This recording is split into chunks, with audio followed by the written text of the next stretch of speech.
Belasan pelajar yang bermasalah hukum digulung Opsnal Unit 1 Subdit Jatanras Ditreskrimum Polda Sumsel, pimpinan Kanit Kompol Willy Oscar dan Panit AKP Hilal Adi Himawan. Sebanyak 15 pelajar itu ditangkap polisi diduga terlibat dalam aksi begal yang dilakukan tawuran antar pelajar dengan menggunakan senjata tajam. Dalam catatan kepolisian, para pelajar ini diduga terlibat 3 kali aksi begal dengan modus tawuran. Di antaranya sempat melakukan begal menggunakan senjata tajam di atas jembatan Keramasan, Lingkar Jakabaring, dan pintu masuk tol Pamulutan. Sementara untuk aksi tawuran yang dilakukan antar pelajar, di mana 5 pelajar ini menamai perkumpulan disebut dengan GM Polbes.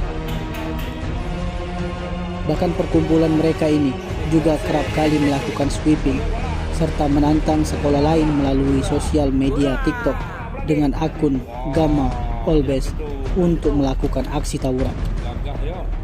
Bahkan polisi juga mengamankan barang bukti berupa 2 unit motor serta 1 bilah pedang dengan panjang lebih dari 1 meter, 2 bilah celurit, kapak, serta kunci letter T.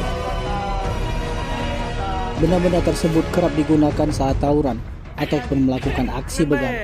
Dari pengakuan satu pelajar inisial H, didapati modus mereka kerap melakukan begal dengan cara aksi tawuran. Saat situasi panik, korban yang kabur meninggalkan motor lantas dibawa kabur oleh rombongan itu. Sebelumnya komplotan pelajar begal ini juga beraksi di Jalan Sekira bulan Oktober 2022 yang berlokasi di jembatan Keramasan dengan modus yang sama juga. Di Oktober juga para gerombolan pelajar ini melakukan aksi begal di wilayah Ogan Ilir dan di dekat Bundaran Jakabaring. Saat ini para pelajar tersebut tengah dilakukan pemeriksaan lebih lanjut oleh petugas kepolisian. Tim Liputan Sumsel Update TV melaporkan.